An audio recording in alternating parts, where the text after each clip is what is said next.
Assalamualaikum warahmatullahi wabarakatuh. Pada yang terhormat Bapak atau Ibu dosen penguji ujian kinerja, perkenalkan nama saya Septian Dwiandoko dengan NIM X952508144494, mahasiswa PPG guru tertentu tahap 3 tahun 2025, program studi informatika di RPTK Universitas 11 Maret. Pada hari ini saya akan melaksanakan praktek pembelajaran dalam rangka penilaian uji kinerja di SMK Era Pembangunan dengan materi prinsip desain, prinsip presentasi digital yang efektif. Demikian perkenalan saya. Sekian dan terima kasih. Selamat menyaksikan. Assalamualaikum warahmatullahi wabarakatuh. Assalamualaikum. Waalaikumsalam warahmatullahi wabarakatuh. Apa kabar anak-anak hebat? Baik. Sebelum kita mulai belajar, angka baiknya kita berdoa. Kita mau minta doa. Saya Pak, duduk siap dengan rapi. Sebelum belajar, angka baiknya kita berdoa terlebih dahulu, berdoa sesuai agama dan kepercayaan masing-masing. Berdoa dimulai.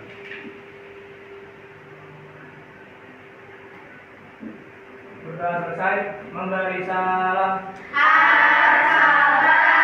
Assalamualaikum warahmatullahi wabarakatuh. Oke, baik. Sebelum kita mulai, angka baiknya Bapak akan absen terlebih dahulu.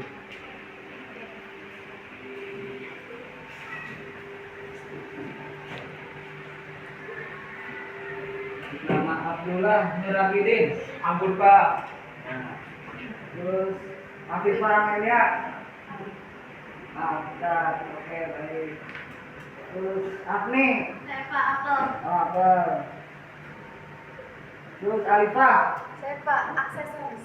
Aksesoris, boleh. Andara kita. Saya Pak Awal. Awal, boleh.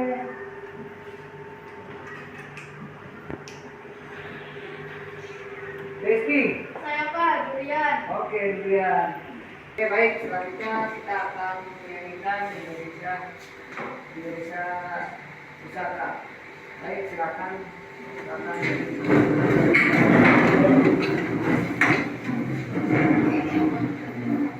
Sudah siap?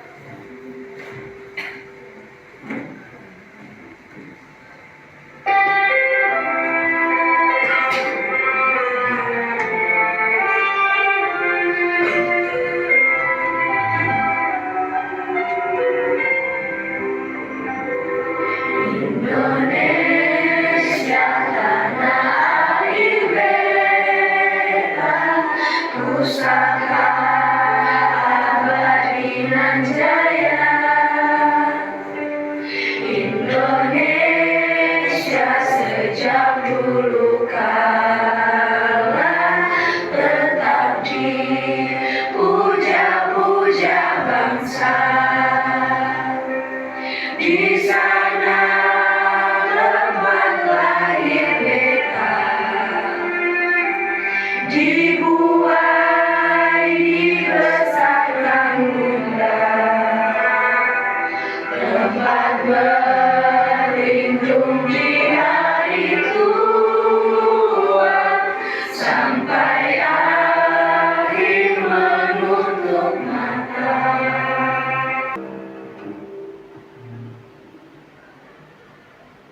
Oke, silakan. Oke, baik. Sekarang kita akan belajar yang kemarin kita sudah membahas tentang Office. Apa itu Office itu? Terdapat ada namanya Word, Excel, dan PowerPoint. Nah, pada kesempatan hari ini kita akan belajar yang namanya PowerPoint. Ada yang tahu apa PowerPoint itu?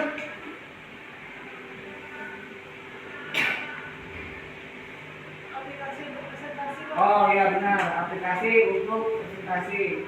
Oke, baik. Kita mulai ya belajar hari ini.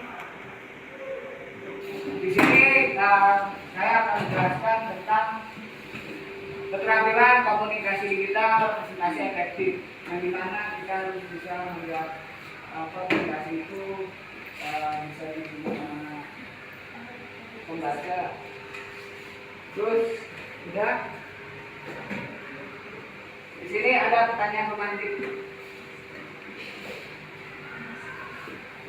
Jika kamu menemukan sebuah aplikasi baru yang sangat berguna, bagaimana cara terbaikmu menjelaskan kepada teman-teman kelas hanya dengan template? Ini siapa yang bisa menjawab? Ya, boleh. Caranya yaitu dengan memilih desain yang menarik serta memasukkan ide-ide yang menarik agar mereka pun ingin mencoba aplikasi baru tersebut. Ya, betul. Setuju. Nah, yang kedua, mengapa beberapa presentasi membuat kita mengantuk, sementara yang lain membuat kita bersemangat? Apa elemen teknis yang membedakannya? Ada yang bisa jawab?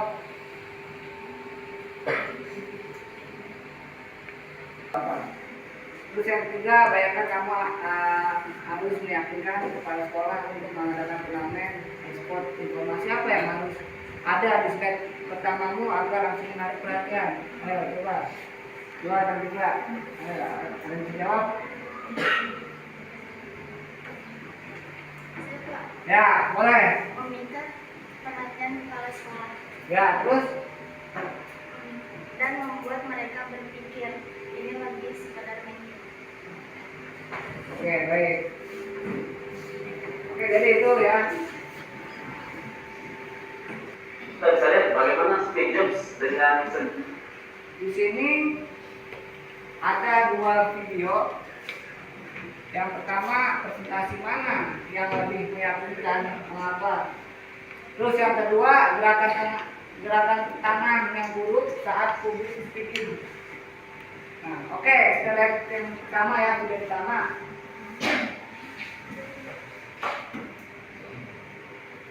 tertentu adalah salah satu cara sengaja secara khusus memilih kata-kata yang penting, kata-kata kunci terhadap tiap-tiap poinnya. Assalamualaikum warahmatullahi wabarakatuh. Terima kasih buat teman-teman yang setia berkunjung di channel Presenta Edu, channel Mandiri buat kita semuanya. Teman-teman sekalian, salah satu video yang sering ditampilkan oleh channel ini adalah mengenai topik presentasi dan juga public speaking. Nah, dalam kesempatan ini saya ingin berbagi kepada teman-teman tentang public speaking ataupun presentasi dari tokoh-tokoh penting. Kita ingin belajar dari seorang tokoh seperti apa cara mereka berpresentasi, cara mereka menampilkan public speaking yang baik. Saya akan putarkan videonya, kita simak bersama-sama, dan setelah itu akan kita berikan komentar. Apa hal-hal yang sudah baik yang ditampilkan, apa hal-hal yang katakanlah mungkin perlu sedikit di-improve ya, atau kita ingin bicarakan hal-hal apa yang perbaikan yang dibutuhkan di sana, dan pelajaran apa yang bisa kita petik dari tokoh yang kita tampilkan penampilan presentasi dan public speaking-nya. Untuk itu, ini adalah seri yang pertama dari sesi seperti ini, sesi reaction terhadap video para tokoh, para seorang tokoh publik yang menampilkan presentasi dan public speaking. Untuk kesempatan ini, saya ingin pilih video dari Steve Jobs. Sesuatu di mana Anda tidak menunjukkan poin-poin yang Anda katakan, maka Anda menunjukkan poin itu ada 2 hal kunci, ada 3 aspek. Awalnya Anda sudah tahu apa yang harus itu. Dan yang berikutnya adalah dari 2 video ini, mana yang lebih meyakinkan? Karena 2 video ini itu sebelah kanan. Mengapa demikian? Karena ada situ melihat, ada tanpa melihat teks, tanpa melihat layar. Terus ya. Terus setelah itu kita masuk ke materi di mana prinsip desain presentasi digital yang efektif. Yang pertama itu membuat komprehensif untuk membuat presentasi digital yang tidak hanya menarik secara visual dan juga efektif untuk menyampaikan pesan Anda. Jadi kalian tidak hanya membuat teks tulisan, isinya kadang nggak dijelas. Nah, terus Yang kedua, masalah desain. Nah, desain juga berpengaruh untuk menarik perhatian secara visual.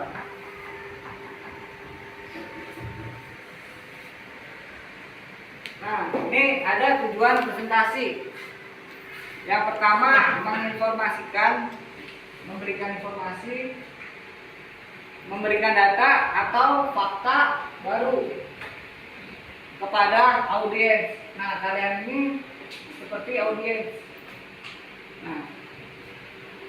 Nah, yang kedua, membujuk atau persuasi, mengajak audiens untuk setuju dengan ide atau melakukan sesuatu.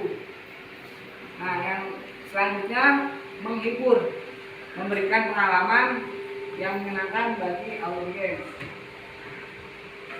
Nah, sebelum membuat presentasi, pahami dulu tujuan agar pesan tersampaikan dengan efektif. Nah, jelas ya. Yang pertama, tujuan presentasi itu apa? Menginformasikan, memberikan data. Nah, yang selanjutnya membujuk. Terus yang terakhir adalah menghibur. Presentasi itu nggak hanya membuat tulisan teks banyak atau apa. Nah, kalian juga harus bisa menghibur audiens. Nah, selanjutnya ada yang namanya struktur alur presentasi yang logis, di mana struktur alur presentasi yang logis itu ada yang namanya pembuka atau prolog. Nah, slide pertama untuk menarik perhatian audiens. Misalkan kayak contohnya itu membuat presentasi futsal. Nah, itu di layar pertama itu ajakan tentang futsal, misalkan ada hadiahnya atau apa.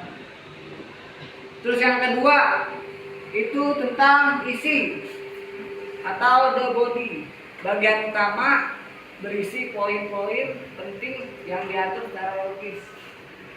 Nah, isi itu misalkan nggak usah terlalu panjang, yang penting tahu isinya apa, nggak perlu panjang banget. Yang ketiga adalah penutup, the call to action. Nah, slide terakhir berisi kesimpulan dan ajakan untuk bertindak. Nah, next. Selanjutnya itu prinsip desain visual sederhana yang disebut TRAP. Apa itu TRAP? Kontras. Kontras itu adalah pewarnaan. Buat elemen yang berbeda benar-benar terlihat beda. Nah, kayak misalkan nih, kalian bikin slide 1-10. Nah, isinya itu misalkan warna depannya itu merah, yang kedua biru, yang ketiga hijau. Nah, itu yang pertama. Yang kedua ada namanya repetisi. Nah, ulangi penggunaan elemen desain yang konsisten. Nah, setelah itu ratakan setiap elemen pada slide agar terlihat rapi. Nah, selanjutnya kedekatan kelompok-kelompok elemen yang saling berhubungan. Gunakan 4 prinsip dasar ini untuk membuat slide yang enak dilihat dan dipahami. Nah, nanti Bapak akan praktek satu-satu membuat presentasi, lalu dipresentasikan caranya seperti apa. Selanjutnya itu ada tips teknis di PowerPoint. Yang pertama, hindari tembok teks. Gunakan poin-poin singkat yang tadi sudah Bapak jelaskan. Nah, misalkan judulnya tentang perlombaan sepak bola atau turnamen. Nah, isinya poin-poinnya singkat saja atau maksimal 6 baris per slide.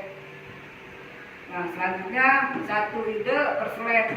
Fokus pada 1 pesan utama per slide. Nah, selanjutnya gambar berkualitas tinggi. Gunakan resolusi tinggi profesional. Nah, kalian boleh menggunakan foto berukuran dan paling tinggi. Terus yang ketiga itu master shred, jaga konsistensi font. Nah, font juga berpengaruh tuh. Font, warna, logo, jangan banyak logo. Terus selanjutnya animasi dan transisi secukupnya. Gunakan sederhana untuk membuat alur informasi. Ya, sebelum kita lanjutin, kita ice breaking dulu. Ice breaking terlebih dahulu. Kalian siapkan di meja kalian itu benda. Konsentrasi. Konsentrasi dimulai. Sakit. Aduh. Sikut. Sikut. Sikut. Sikut. Sakit. Sakit. Sakit. Sikut. Sikat.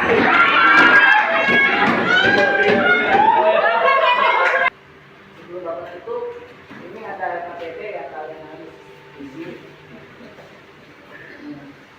Ini bapak bagi satu kelompok satu.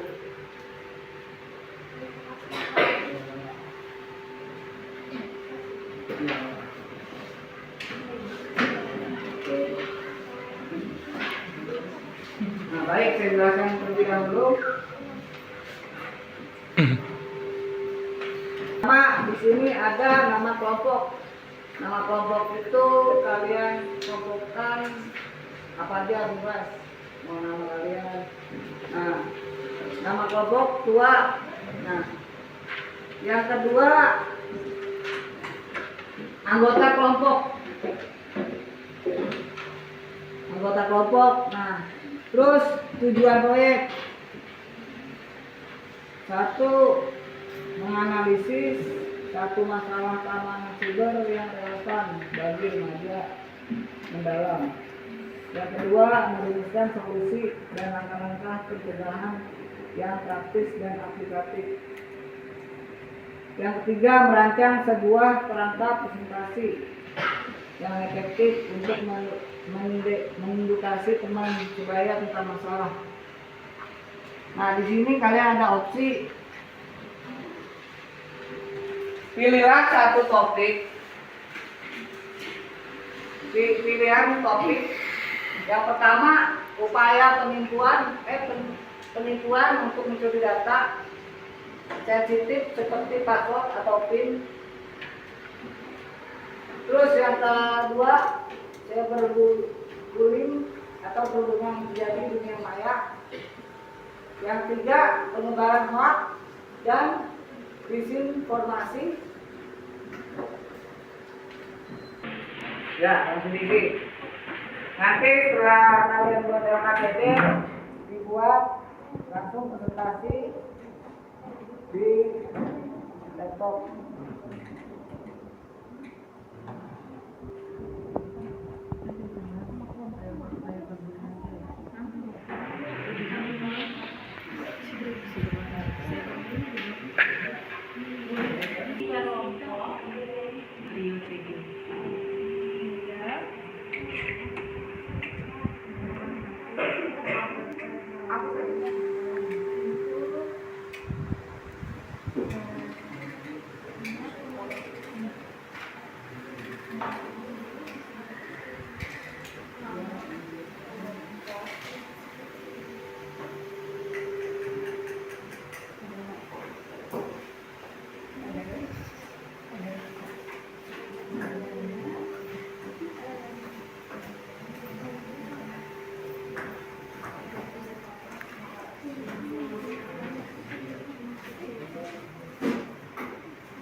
Selesai?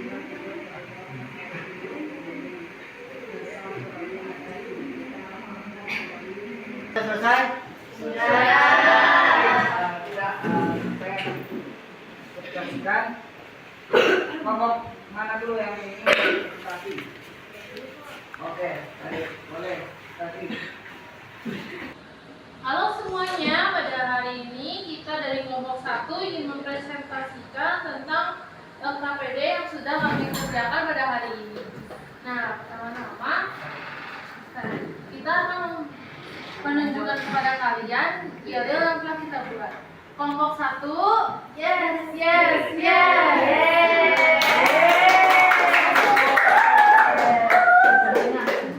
Yang pertama yaitu adalah analis perancangan kampanye keamanan cyber.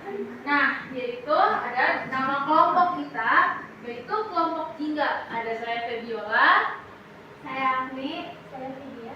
Saya juga. Nah, kami ingin menunjukkan kepada kalian topik yang telah kami pilih. Topik yang telah kami pilih yaitu cyberbullying, perundungan yang terjadi di dunia maya. 3. Nah, alasan kami memilih topik cyberbullying adalah karena topik yang kami pilih penting di lingkungan sehari-hari, terutama di lingkungan sekolah. Nah, yang kedua yaitu analisis masalah dengan menggunakan metode 5W 1H. Sekarang, mari kita bedah masalah yang kalian pilih menggunakan metode 5W plus 1H untuk memahaminya secara mendalam. 1. Apa masalahnya? Masalahnya yaitu perilaku perundungan yang ada di media sosial. 2. Siapa yang terlibat? Yang terlibat yaitu korban, remaja, atau anak muda, orang yang tidak dikenal pelakunya. Yang ketiga ada why. Mengapa masalah ini terjadi? Sebutkan minimal 3 penyebab masalah ini bisa terjadi. 1. Kurangnya pengawasan orang tua. 2. Pengaruh lingkungan pertemanan. 3. Rasa ingin balas dendam. 4. How. Bagaimana cara kerjanya dan apa dampaknya? Modus atau cara terjadi melalui komentar negatif di media sosial. Dampaknya yaitu korban merasa cemas, depresi, takut bersosialisasi. Korban bisa mengalami trauma. Media sosial berdasarkan analisis kita, diskusi dan mengusulkan minimal 5 tips atau solusi praktis yang bisa dilakukan untuk mencegah atau mengatasi masalah tersebut. Untuk solusi 5 cara kita menghadapi. Tips 1. Memblokir pelaku dan melaporkan akunnya. 2. Batasi penggunaan media sosial. 3. Cari dukungan dari teman dan keluarga. 4. Jangan ragu untuk berbicara dengan orang dewasa. 5. Ikuti kegiatan positif di dunia nyata. Langkah 4. Perancangan struktur presentasi. Ini saatnya merancang alur presentasi kampanye kalian. Tentukan target audiens dan susun kerangka konten untuk setiap bagiannya. Target audiens presentasi.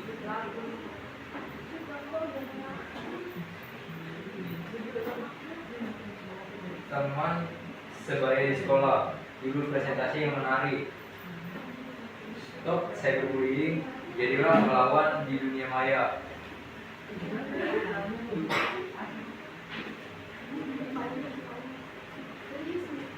Bagian presentasi.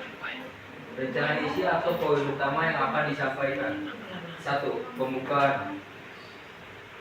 Bagaimana cara menarik perhatian audiens dalam 30 detik pertama?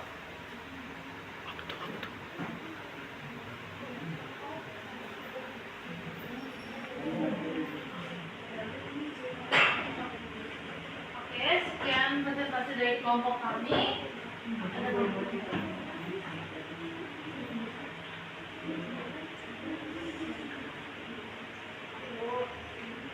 Pembukaan yaitu pernah nggak kalian merasa down cuma gara-gara komentar orang di media sosial atau lihat teman kalian diserang kayak kata-kata jahat di internet? Pernah dong.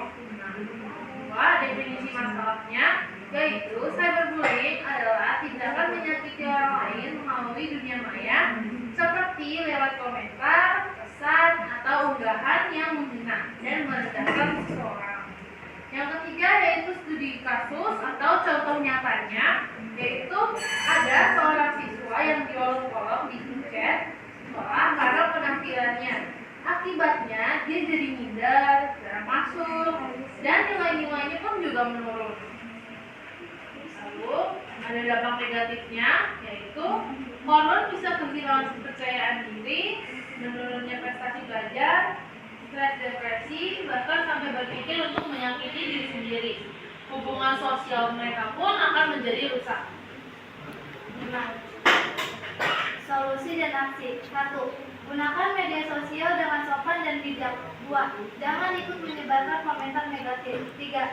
Dukung korban dalam memberikan semangat. 4. Edukasi teman-teman tentang pentingnya etika digital. 5. Laporkan pelaku cyberbullying ke pihak yang berwenang. Sekian presentasi dari kelompok kami. Ada yang ingin bertanya?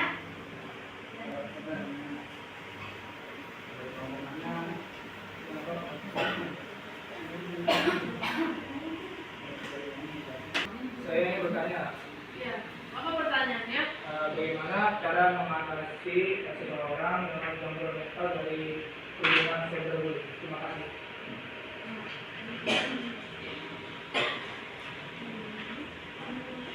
Dengan cara menggunakan media sosial dengan sopan dan bijak, jangan ikut menyebarkan komentar-komentar negatif, dan edukasi teman-teman tentang pentingnya etika digital.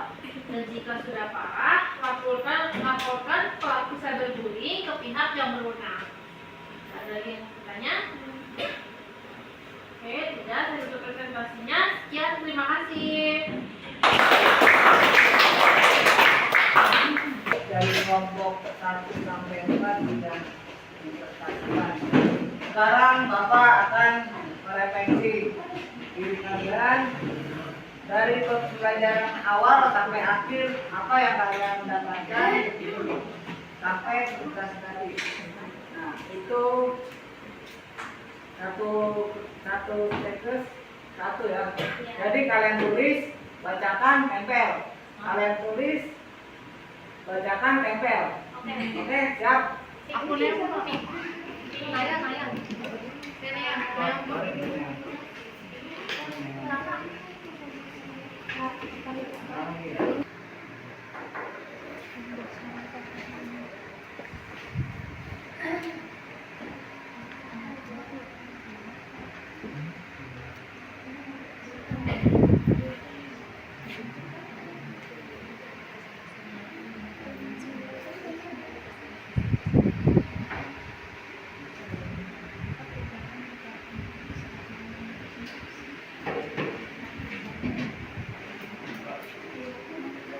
Ya, kalau yang muda boleh tempel, boleh maju, terus kalian bacakan. Iya, satu. Lalu ditempel. Ya. Ayo, siapa yang mau maju duluan, mau kemana? Nah, boleh. Apa yang saya dapat dari presentasi tadi yaitu pentingnya presentasi tidak membosankan serta gerakan tangan yang akurat agar presentasi bisa lebih bermakna bagi orang yang mendengar. Ya. Doa. Terus next.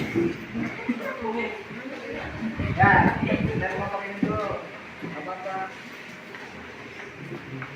Yang saya dapat yaitu tentang pentingnya gerakan tubuh saat public speaking agar tidak terus membosankan audiens. Oke.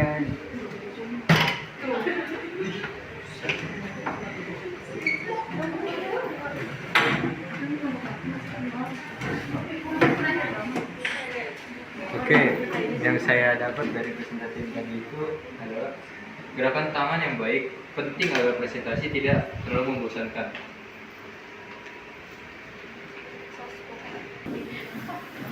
Sudah cukup, kita sudah belajar apa yang memahami isi presentasi, apa itu presentasi, dan sampai kita bikin KTP.